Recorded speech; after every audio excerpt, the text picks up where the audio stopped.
Larry and Saul have shipwrecked on a deserted island.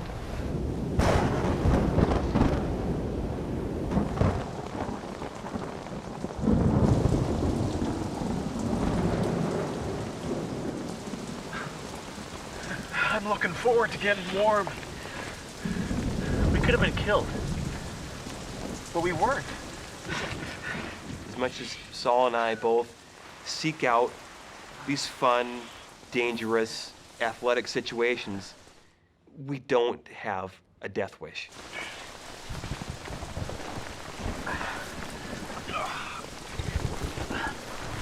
Basically, at this point, I take my dry bag out, and my dry bag is no longer a dry bag. My dry bag is a soaked bag. All my stuff is soaked at this point. Everything. Larry, what happened? All my stuff is wet. Well, obviously.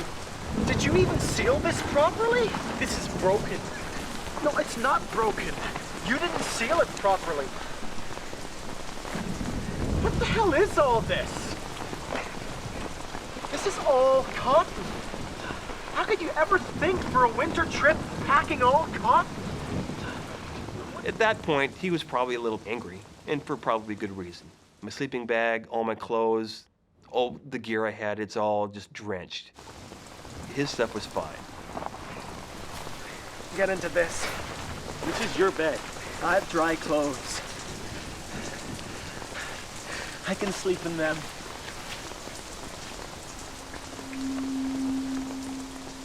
Saul knows that in the cold and the wet, Larry's cotton clothes and his sleeping bag will take days to dry. By that point, I truly realized that my assumptions weren't correct on his level of preparedness. I'm the guide on this trip, and Larry was going to more or less along for the trip. If I got in trouble, he wasn't going to be able to help me because we were so far out of his element. And then I'd snuggle up against the outside of his sleeping bag. Guys, especially in your 20s, you're going to go damn near hypothermic before you'll cuddle up with another guy. He kept trying to nuzzle up to me. He was cold, and I'd get away, Saul. You know, what are you doing? You know, just keep... Throughout the night, he kept getting closer and closer, and I kept going farther and farther over this edge of the tent. I like Saul, but I don't like him that much. I am cold. You move one more time, I'm climbing in there with your naked butt. Got it?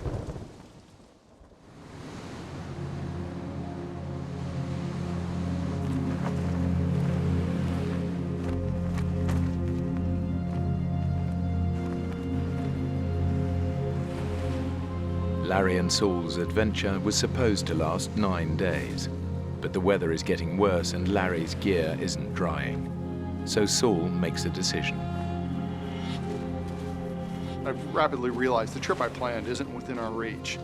Not for the two of us together. It's not going to work. It just wouldn't be a prudent thing to do.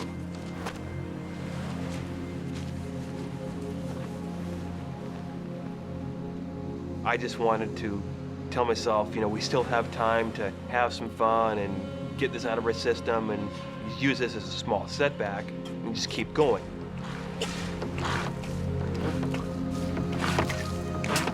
So we're still going to Doe Bay then? The trip is over. Your stuff won't dry. One of us will end up hypothermic. So the crash last night was totally my fault, had nothing to do with you. Larry, man, we're bagging it. I agree. Hey, do I get a say in this? Because I agree with you. Start to pack your stuff up. We're leaving. The trip is screwed at this point. But he's the boss. He's the leader. Saul is the expedition leader.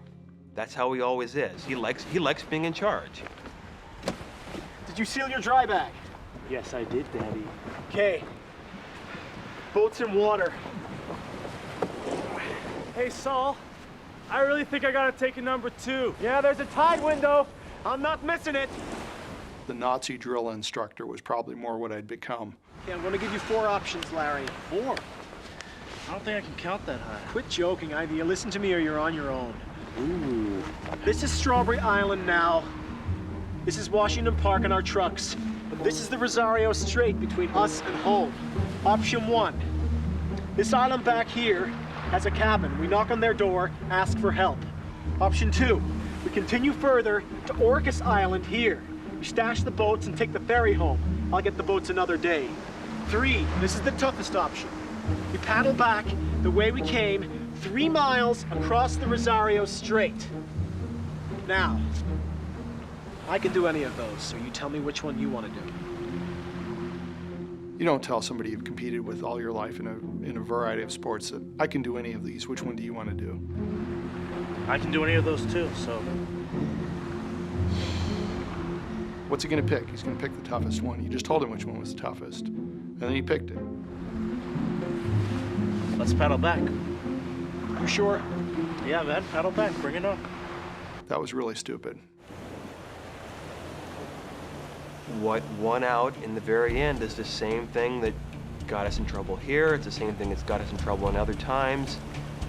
It's our competitive nature. If he can paddle across the channel, I can paddle across the channel. I can swim across it. I can cycle 150 miles if I want to. I can run a marathon. I don't care. He's the same way. But when we get us together, maybe we don't make the best decisions as a team.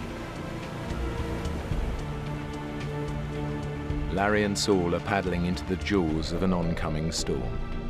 Soon they will face 70-mile-an-hour gusts and a huge storm swell rolling in from the ocean. Let me do you, man. Looks pretty ugly. Yeah. Sure you're gonna be up for this? Yeah, I'm up for this. Are you up for this? We got 40 to 45 minutes to make this crossing before the current gets too strong. Yeah, I know. Paddle hard. I'm not an idiot.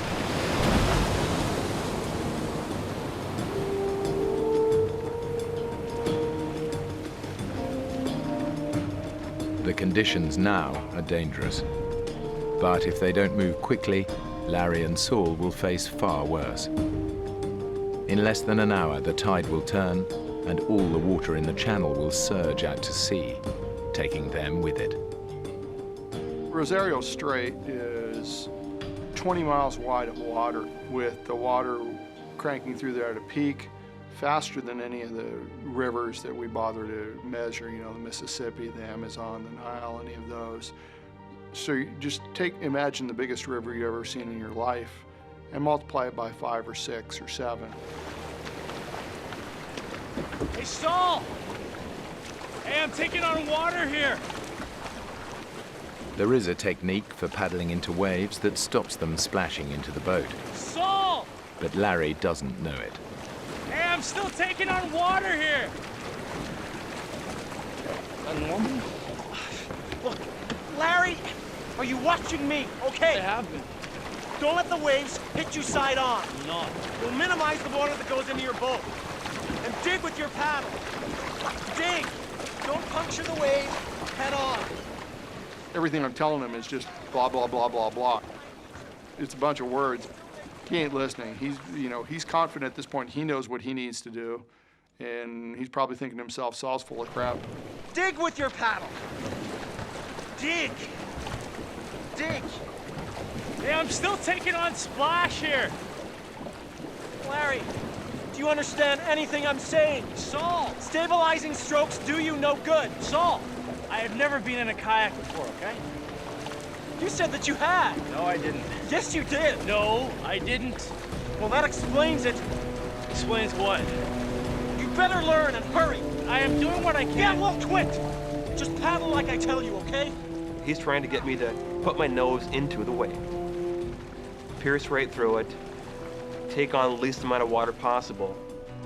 Number one, I didn't have the skill to do that at the time because I still was learning how to kayak, essentially. But number two, the waves were coming all the time. The closer they get to the middle of the channel, the more their progress is slowed by wind and waves. And now the powerful tidal current is pushing them dangerously off course. Larry, this current is gonna suck us out to sea. Do you understand? Saul,